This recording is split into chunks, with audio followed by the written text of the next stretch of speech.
मैं जाता था लाइब्रेरी, मेरे पास किराया ही नहीं होता था, बस एक दिन का होता था। मान लीजिए मुझे पापा ने 40 रुपए दिए हैं, तो मेरे 40 रुपए 20 रुपए किराया पड़ता है जाने का, 20 रुपए आने का, तो मैं वो 40 रुपए रख के बस एक दिन का है मेरे पास किराया, मैं एक दिन जाऊंगा, अगले दिन का तब डिसाइड होगा जब अगला दिन आएगा।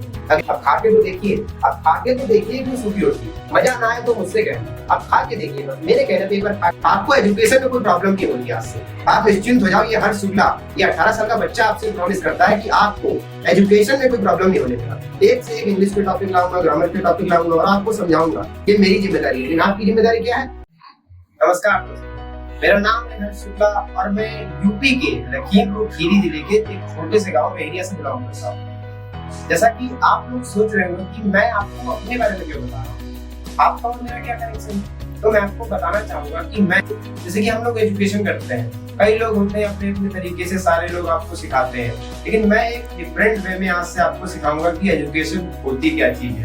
मैं आप लोगों को अपनी स्टोरी के बारे में बताता हूँ कि मेरी क्या स्टोरी है।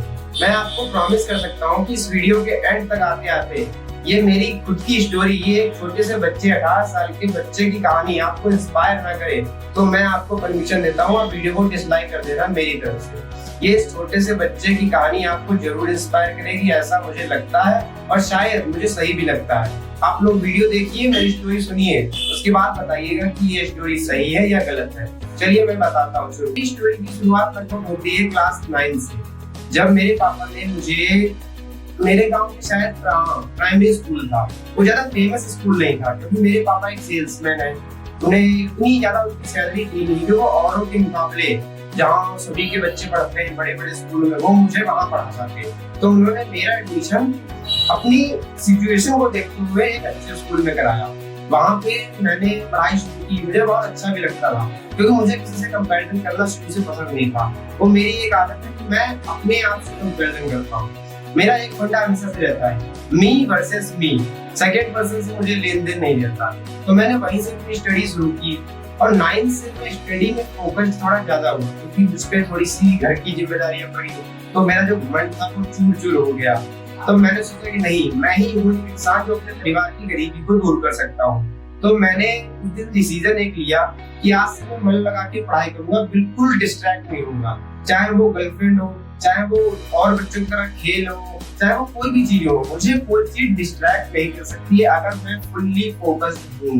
मैंने उस दिन ये डिसाइड कर लिया। धीरे धीरे मैं अपनी पढ़ाई करता गया और इसी से रिलेटेड फिर मेरे एग्जाम्स आए, मेन एग्जाम, एनुअल एग्जाम जिसको हम लोग कहते हैं। फिर एनुअल एग्जाम्स में क्या हुआ कि हम लोगों ने ना पढ़ाई, सारे बच्चे एक दूसरे से कॉम्पिटिट कर रहे हैं, सबको एक दूसरे से ऊपर जाना है, सबको एक दूसरे से ज्यादा रिजल्ट लेके आना है। तो मैं बिल्कुल शांत था, जब मेरा स्वभाव बचपन से ही थोड़ा सा शांत था। मेरे को किसी से कंपैरिजन नहीं चाहिए, किसी से कुछ नहीं चाहिए, मेरे को चाहिए कि मैं जो हूँ मैं हूँ, मुझे पता है, ना मुझे तुम्हें बताने की जरूरत है और ना ही मुझे किसी को प्रूव करने की जरूरत है, मुझे खुद में ही खुद को ही प्रूव करना है, बस मेरा एक ही फंडा था।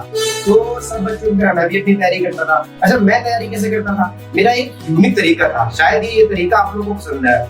मैं दिन भर सबके सामने, जितने मेरे घर के बड़े थे सबके सामने दिन भर खेलता था। क्रिकेट मेरे को बहुत पसंद है तो मैं क्रिकेट खेलता था सबके सामने, वीडियो गेम्स खेलता था, पबजी खेलता था सबके सामने। बट जब रात होती थी, जब सारे लोग सो जाते थे, तब मैं अपनी बुक निकालता था, फिर मैं करता था पढ़ाई। तब मेरी होती थी पढ़ाई, वो भी बिल्कुल जबरदस्त वाली, जिसको कहते हैं धुआंधार पढ़ाई। तब मैं धुआंधार पढ़ाई करता था क्योंकि दिन भर मैंने सबके सामने गेम्स खेल लिया। अब सब लोगों को तो ऐसा लग रहा है ना कि ये बंदा तो बर्बाद, इसको तो कुछ पढ़ना ही लिखना नहीं है। सबको बस ऐसा लगता था कि आज के बाद इसका तो करियर खत्म है। लेकिन मेरे मन में तो मुझे पता है ना कि मैं क्या कर रहा हूँ। मैं दिन भर लोगों के सामने गेम्स खेलता हूँ, फिर रात को आके अपनी पढ़ाई करता हूँ और फिर मौज से सो जाता हूँ। मेरी पढ़ाई की टाइमिंग थी 10 बजे से लेकर 2 बजे तक। ये मेरी 9 से स्टार्ट किया था मैंने, और आज अभी तो मैं इसको नहीं फॉलो कर रहा हूँ बिकॉज ऑफ मेरी घर की प्रॉब्लम्स है थोड़ी। लेकिन जब मैं स्टडी करता हूँ तब मैं इस टाइम को अप्लाई करता हूँ। तो मैं 10 बजे से लेके 2 बजे तक आराम से पढ़ाई करता था, फिर 2 बजे सो जाता था, फिर वही 7-8 बजे उठता था। अगर छुट्टी है तो मैं 10 बजे उठता था। तो सबको लगता था ये साला दिन भर पड़ा सोता रहता है, ये क्या करेगा। लेकिन अगर छुट्टी नहीं है, स्कूल जाना है, तो मैं अपने वही 7 बजे उठ जाता था, 8 बजे तक तैयार और स्कूल। फिर मेरे 9th के एग्जाम्स में मैंने जब स्कोर किया, जैसे नहीं हम लोग जब कोई काम करते हैं उसका जब हमें रिजल्ट मिलता है, वैसे ही मुझे रिजल्ट मिला। रिजल्ट में मेरा पता क्या आया? आप लोग सोच रहे होंगे कि रिजल्ट मेरा अच्छा आया कि खराब आया, तो आपको बता देता हूँ। मेरा रिजल्ट आया 92.5%। अब आप लोग सुन के शॉक हो गए कि ये बंदा जो दिन भर खेलता था, उसको पढ़ाई लिखाई करनी ही नहीं आती है, उसके 92% कैसे आ गए? आए मेरी मेहनत से आए। मैं छुप के मेहनत करता था, लोगों के सामने गलत एक्टिविटीज करता था, बस आगे 92%। जैसा कि आप लोगों की तरह मेरे घर वाले भी शौक हो गए, उनको मेरे रिजल्ट और मुझ पे भरोसा ही नहीं हो रहा। वो सोच रहे अरे ये बंदा जो दिन भर खेलता था इसके नंबर कैसे आ गए। लेकिन मेरे अंदर ही अंदर जो मन चल रहा था उसमें तो लड्डू फूट रहे कि बेटा तूने मेहनत की, तुझे तेरा फल मिल गया। लेकिन अब लोग जो नेगेटिव लोग थे वो पता क्या सोचने लगे, वो ये सोचने लगे कि अब इसको और आगे नहीं जाने देगा, इसको एकदम ऊपर चढ़ा दो कि हाँ बेटा तेरे नंबर ज्यादा आ गए, अब तो तू सबसे दुनिया का सबसे विद्वान आदमी बन गया है। लेकिन ये इस अंदर मन को पता था कि 9th के मार्क्स और 10th के या 12th के ये लाइफ में कभी काम नहीं आते, काम आता है आपका एक्सपीरियंस, आपकी स्किल। तो वो मेरे दिमाग में बहुत बचपन से सोच थी कि तुम्हारी स्किल्स, तुम्हारी नॉलेज ही तुम्हारे काम आएंगी, ये मार्क्स वार्क्स ये सब मार्कशीट में ही रह जाएंगे। जो मैंने सीखा, जो मैंने पढ़ा, बस वही काम आएगा। इसीलिए मैंने सब लोगों के जो लोग मुझे ऊपर चढ़ा रहे थे कि हाँ तुम बहुत तेज हो पढ़ाई में, तुमसे ऊपर कोई नहीं है, मैंने सबको इग्नोर किया और सीधा अपना फोकस किया 10th पे कि अब मेरा क्या है, अब मेरा 10th है, तो अब मैं 10th पे ध्यान दूंगा। फिर वही सेम प्रोसेस, सबके सामने खेलना, सबके सामने बातें, सबके सामने पबजी, सबके सामने क्रिकेट, अकेले में पढ़ाई। 10th में मुझे पता चला PW के बारे में। अब मैं यहाँ पे ओवर एक्सप्लेन तो नहीं कर सकता, लेकिन मैं बता जरूर सकता हूँ PW एक अच्छा प्लेटफॉर्म है स्टडी के लिए, तो यानी फिजिक्स वाला। तो मैंने 10th में फिजिक्स वाला से पढ़ाई की और बड़ा ही अच्छा पढ़ाते हैं वहाँ के टीचर्स। अब 10th में थोड़ा सा घर का प्रेशर ज्यादा हो गया था, इस वजह से मैं उतनी अच्छी स्टडी नहीं कर पाया जितनी मैंने 9th में कर ली थी। बट फिर भी जब एग्जाम्स आए तब मैं पूरा फुल्ली फोकस्ड हो गया था अपने पेपर्स, यानी जो मेरे पेपर होने थे बोर्ड्स के, क्योंकि 10th में बोर्ड्स होते हैं, आप सभी लोग जानते हैं। तो मैं फुल्ली फोकस्ड हो गया था। फिर मैंने लास्ट 2 मंथ्स में खूब मेहनत की, एकदम धुआंधार मेहनत की, और उसका क्या रिजल्ट निकला। 10th में उतने तो नहीं मिले जितने 9th में मिले थे। 9th में मुझे मिले थे 92.5%, बट थोड़ा सा कम हुआ, लेकिन भगवान जी ने मुझे दिए जरूर। मैंने जितनी मेहनत करी उतने नंबर दिए, अप्रोक्सीमेटली 89% मुझे नंबर 10th में भी मिले। और मैंने एक गोल सेट किया था कि मुझे 90% लाना है। अच्छा, ये गोल मैंने क्यों सेट किया, जिसका रीजन मैं आपको देता हूँ। मेरे गांव में एक बाबा थे, उन्होंने मुझसे कहा कि गांव में रह के कोई बच्चा 90% नहीं ला सकता है। मैंने ये बात मुझे चुभ गई। मैंने उसी दिन से ठान लिया कि बेटा कुछ हो ना हो, ये गांव का लड़का 90% नंबर तो लाके दिखाएगा। अब चाहे दुनिया हिल जाए पोपट लाल की तरह, लेकिन ये 90% नंबर तो लाके दिखाएगा। मैंने उसी दिन से ठाना था और लास्ट 2 मंथ्स में मैंने फुल्ली फोकस्ड होकर बहुत मेहनत की। अब मैं 90% तो नहीं ला पाया बिकॉज ऑफ मेरे स्कूल वालों ने प्रैक्टिकल में नंबर मेरे कट कर दिए थे, लेकिन मैं अपनी दम पे 70 में से 70 मार्क्स हम लोग देखते हैं ना, उसमें मेरे फुल 90% थे। मैं बिल्कुल हैप्पी था, लेकिन मैं अपनी खुशी को सेलिब्रेट नहीं कर पाया। इसका क्या रीजन था? इसका रीजन ये था कि मेरे जो फ्रेंड्स थे, मैं उनका नाम तो यहाँ पे नहीं ले सकता, बट वो मेरे जिगरी दोस्त थे, उनके उतने नहीं नंबर आए थे जितने उन्होंने एक्सपेक्ट किए थे। जैसे वो लोग सोच रहे थे कि अप्रोक्सीमेटली 80% आ जाएंगे, लेकिन कुछ गलतियों की वजह से उनके उतने नंबर नहीं आए। तो मेरा यही काम था, एक दोस्त का क्या फर्ज होता है कि अपने दोस्त के अच्छाई में तो सब साथ होते हैं, लेकिन आप उसकी जब खराब टाइम चल रहा है तब उसके साथ हो, ये एक दोस्त का फर्ज होता है। तो मैंने वही निभाया। मैं अपने दोस्तों के साथ गया, उनसे बातें की, उनसे सीखा, उनको मैंने एंजॉय कराने की कोशिश की कि कैसे वैसे वो खुश हो जाए एक बार। क्योंकि कभी ना ऐसा होता है ना, जब हम फेल होते हैं तब सारी दुनिया हमसे मुंह फेर लेती है, लेकिन जब हम पास होते हैं तब सब आ जाते हैं। तो जो पास में पास हो वो अपने नहीं होते, जो फेल में पास हो वो अपने होते हैं। तो मैं उनके पास गया, मैंने अपनी सेलिब्रेशन बिल्कुल जीरो कर दी, उनके दुख में उनके साथ रहा, उनको मोटिवेट किया और वो भी हंसने खेलने लगे। 1 महीना बीता, सारा कुछ नॉर्मल हो गया। फिर मेरा फोकस क्या हुआ, आप लोग सोचने लगे कि यार इसने तो फिर से हमको गलत प्रूव कर दिया, 9th में भी नंबर अच्छे लेके आ गया, 10th में भी नंबर अच्छे लेके आ गया, आखिर ये करना क्या चाहता है? और किसी से बोलता कुछ है ही नहीं, बस करके दिखाता है। ये बोलता कम है, बस करके दिखाता है। अच्छा, मेरे दिमाग में एक बात चल रही थी कि ना 9th के नंबर काम आएंगे ना 10th के नंबर काम आएंगे, काम आएगा तो एक्सपीरियंस, नॉलेज और जो मैंने सीखा है वही। तो मैं अपना भाई राधे राधे जपते हुए आगे बढ़ता चला गया। अरे मैं हिंदू फैमिली से बिलोंग करता हूँ, तो मुझे मेरे पेरेंट्स ने सिखाया है कि भगवान की इज्जत किया करो, तो मैं हमेशा करता हूँ। जो फ्री टाइम मिलता है तो मैं जप भी कर लेता हूँ राधे राधे। आप भी किया करो अगर आप हिंदू फैमिली से हो, बड़ा मजा आता है इसको करने में। तो मैं अपना काम आगे करता गया। अच्छा, मेरी फैमिली थोड़ी सी छोटी है, मतलब कि ज्यादा हम लोग पैसे वाले नहीं है, तो हम लोग अपना काम प्रेम से करते हैं, जितना मिला है उतना प्रेम से करते हैं। फिर धीरे धीरे मेरे पापा ने क्या किया, प्राइवेट स्कूल से मेरा एडमिशन गवर्नमेंट स्कूल में करा दिया। 11th आया, स्कूल छोड़ना पड़ा। अब मैं गवर्नमेंट स्कूल में पढ़ने वाला विद्यार्थी बन चुका था, यानी कि जो सुविधाएं मिल रही थी ना पहले, अब वो भी नहीं रहेंगे। रीजन पैसा उतना नहीं था कि हम लोग प्राइवेट स्कूल में और बच्चों की तरह पढ़ सके। गवर्नमेंट स्कूल में पढ़ा, लेकिन मैंने ठान लिया था अगर मैं पढ़ सकता हूँ ना तो मैं कहीं भी दुनिया के कोने में पढ़ सकता हूँ, चाहे वो गवर्नमेंट स्कूल हो, प्राइवेट स्कूल हो या वो इंटरनेशनल स्कूल हो। अगर मैं पढ़ सकता हूँ तो मैं कहीं भी पढ़ सकता हूँ। अगर मैं नहीं पढ़ सकता हूँ तो आप मुझे दुनिया के सबसे टॉप जो स्कूल है ना वहां ले जाके बैठा दो, मैं वहां भी नहीं पढ़ूंगा, मेरे ऊपर है। मैं अभी भी मेहनत कर रहा, अभी मेरा 12th चल रहा है। तो इस टाइम पे मुझे क्या महसूस हुआ, मुझे महसूस ये हुआ कि मेरी फैमिली, अभी जब बारिश का सीजन आया ना तब मैं अंदर से टूटा, क्योंकि मेरे पापा सेल्स का काम करते हैं, उनका सेल्स का काम बंद हो गया। ट्रैक्टर्स सेल्स करते हैं, ट्रैक्टर्स बिकने बंद हो गए। तब मेरी फैमिली को और कठिनाइयां महसूस हुई कि अब क्या करें। अब तो मतलब ऐसा हो गया था कि खाना खर्चा चलाना ही मुश्किल हो रहा था। तब मैंने कहा हर्ष, अब तुझे कुछ करना पड़ेगा, सिर्फ पढ़ाई से काम नहीं चलने वाला, कुछ काम भी कर जिससे तुझे पैसे मिले और फिर तू वो पैसे अपनी फैमिली को दे, फिर तू और तेरी फैमिली बैठ के एक साथ खाना खाए। मेरा यही मोटिव रहता है, हम लोग नमक रोटी खा लेंगे लेकिन पांचों लोग मिल के खाएं। मेरी फैमिली में 5 मेंबर्स हैं, हम पांचों लोग मिल के खाएंगे। आप खाएं कुछ भी, अगर पनीर बनी है तो उतनी ही शौक से पनीर खाएंगे, नमक रोटी बनाए तो उतनी ही खुशी से नमक रोटी खाएंगे। ये हम लोगों की फीलिंग हमेशा से रही है। मेरे पापा ने मुझे यही बात सिखाई है कि बेटा घमंड कभी मत करना। इसीलिए मैं इतनी एजुकेशन आज भी ले रहा हूँ और आगे भी लेता जाऊंगा। कभी घमंड नहीं करना मुझे। फिर 12th में जब ये सीजन आया, रेनी सीजन जिसको बोलते हैं, तो मुझे काम की तलाश थी। अब मैं ऐसा फिजिकली काम नहीं करता हूँ because of I am mentally fit. मेरे को मेंटली काम दे दो आप, फिजिकली मेरे से नहीं होगा। खेत में मैं हल नहीं चला सकता, वो मेरी एबिलिटी नहीं है, मुझे पता थी।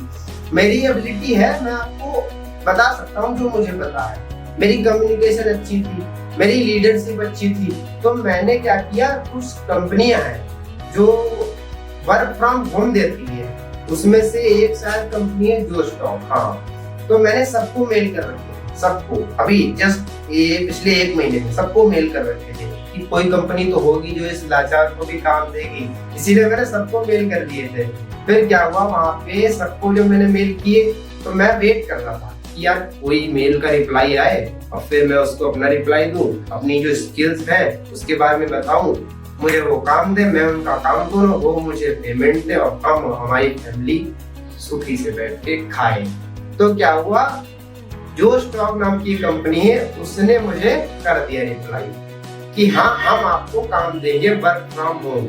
उसने मेरे को काम दिया, पहले काम दिया उसने मेरे को लोगों से बात करनी है, सिर्फ टॉपिक लिख देंगे, 2 लोग होंगे, कॉल से कनेक्ट करेंगे, आपस में बात करनी है। कोई बात नहीं, मैं तो उस टाइम पे मेरे पास कुछ था तो नहीं, मैंने बात करना शुरू किया। अच्छा, पहले आदमी से मैंने बात की, मैं बहुत घबराया, फिर उन्होंने इंटरव्यू भी लिया, मेरे हाथ कांपे ऐसे से, मुझे लगा कि यार ये मैं कैसे करूंगा, मुझे वो बहुत टफ लगा। लेकिन एक जिगरा था ना कि हर इसको करके दिखाएगा, वही जिगरा आज मुझे यहाँ पे भी ले आया और शायद अगर आप लोग चाहो तो ये जिगरा मुझे बहुत आगे ले जा सकता है। तो मैंने उनका वो काम किया, वो काम। अच्छा, मैं घर पे मेरे सारे लोग बहुत चिल्लाते थे, इधर से कोई ताई चिल्ला रही, कोई ताऊ चिल्ला रहे, कोई बच्चा चिल्ला रहा, रोड के जस्ट बगल में मेरा घर है तो गाड़ियां भी निकल रही। तो मैंने क्या किया, मैंने कहा हर्ष यार यहाँ तो काम नहीं बनेगा। बात करने के लिए मैं मंदिर पे जाता था, मंदिर बिल्कुल शांत जगह है, मंदिर पे जाता था, बात करता था। लोगों को लगता था ये गलत लोगों से बात कर रहा है, ये लड़कियों से बात कर रहा है, बट मुझे नहीं फर्क पड़ता ना। क्योंकि मैं सही हूँ तो मैं सही हूँ। अब मुझे ना किसी को प्रूव करना ना किसी को बताना, बस मुझे पता है मैं सही हूँ तो मैं सही हूँ। मैंने बात की, वहाँ का पेमेंट आज तक मुझे आया ही नहीं, लेकिन मुझे भरोसा था कि भगवान जो कराता है अच्छे के लिए कराता है। फिर उन्होंने मुझे नेक्स्ट जॉब ऑफर कर दी। नेक्स्ट जॉब क्या थी? नेक्स्ट जॉब में मुझे जो मैंने बातें की थी या जो लोगों ने बातें की थी उनको मुझे टाइप करके लिखना था। मेरे पास मोबाइल है, मुझे उनको लिखना था बस अपने मोबाइल से जो उन्होंने बोला है हिंदी में ही लिखना था। इसको आप बोल सकते हैं ट्रांसक्रिप्शन। ट्रांसक्रिप्शन की ऑप्शन ये भी वर्क फ्रॉम होम। मैंने शुरुआत में इसको घर पे करने की कोशिश की, नहीं हुआ मुझसे। घर पे लोग बहुत डिस्टर्ब करते थे, कुछ करने ही नहीं देते था। मान लो जो मैं बोल रहा हूँ इसी को आपको लिखना है, बहुत हार्ड काम होता है, ये आप भी जानते हो मैं भी जानता हूँ। लेकिन मैंने हार नहीं मानी, मैंने कहा हर तरीका ढूंढ, तू कैसे भी तरीका ढूंढ। मेरे पास रुपए भी नहीं थे, पापा को सैलरी नहीं मिली थी जो घर में रुपया था। मैंने फोन किया लाइब्रेरी वाले को, उसने कहा हाँ भैया लाइब्रेरी में 1-2 सीट खाली है। मैंने लाइब्रेरी ज्वाइन कर ली। मेरे पास 300 रुपए पड़े थे, मैंने उसको 300 दिए। मैंने कहा भाई 1 महीने रुक जा, मैं तुझे पूरे 700 रुपए फीस पड़ती है, 400 और तुझे दे दूं, तू बस 1 महीने रुक जा। उसने कहा कोई बात नहीं भाई आप आओ, कल से आओ। मैं गया वहां पे, मैंने अपना ट्रांसक्रिप्शन का काम 6 दिन तक लगातार किया। खाना बनता खा के जाता, नहीं बनता भूखे जाता, लेकिन 15 दिन जैसे मैंने ये काटे हैं ना पिछले 15 दिन, वो मैं ही जानता हूँ। 15 दिन तक गया, भूखा भी गया खा के भी गया, लेकिन गया क्यों?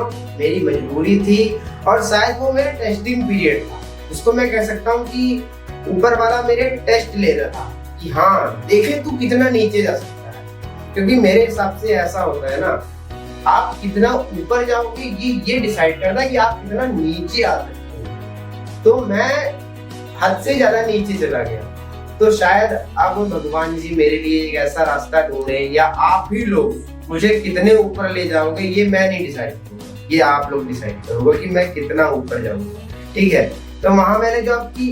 अब वहां का पेमेंट स्ट्रक्चर ये था, उन लोगों ने कहा 15 दिन से पहले पेमेंट नहीं मिलेगी। अब फिर से मेरे लिए वही सिचुएशन आ गई कि यार करूं तो बढ़िया, ना करूं तो बढ़िया, लेकिन मैंने हार नहीं मानी। मैंने कहा हर्ष तेरा काम है, तू पढ़, तुझे पढ़ाना है। मैंने ऑफलाइन पढ़ाया, लोगों के घर जाता था, भैया पढ़ा लेने दो, पैसे कम दे देना लेकिन पढ़ा लेने दो।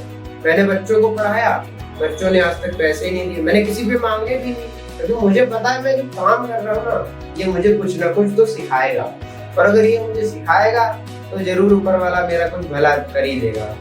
मैं जाता था लाइब्रेरी, मेरे पास किराया ही नहीं होता था, बस 1 दिन का होता था। मान लीजिए मुझे पापा ने 40 रुपए दिए हैं, तो मेरे 40 रुपए 20 रुपए किराया पड़ता है जाने का, 20 रुपए आने का।